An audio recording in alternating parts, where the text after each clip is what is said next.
Alfred Büchi, an engineer from Switzerland, is seen as the inventor of the turbocharger.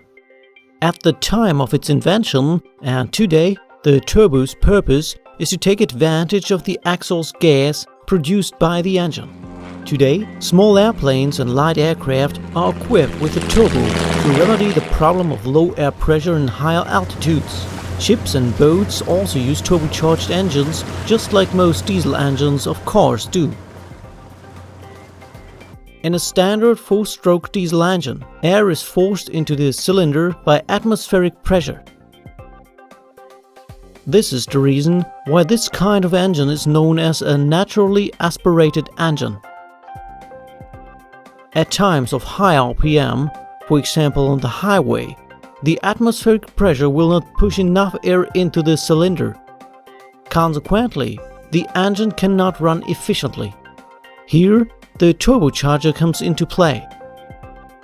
A standard turbo, as it is used in boats, airplanes and cars, is composed of a shaft with a turbine wheel on one end and a compressor wheel on the other end. The turbine wheel and the compressor wheel may look the same and are covered by a housing. The exhaust gas produced by the engine enters the turbine housing through the inlet port. At that point, thermal energy is converted into kinetic energy because of the constriction in the turbine. Consequently, the turbine is driven by kinetic energy. As the turbine wheel and the compressor wheel share the same shaft, the compressor wheel spins at the same speed as the turbine wheel. Consequently, the compressor wheel draws in air and compresses it. Then, the air passes through the outlet port and supplies the engine with oxygen.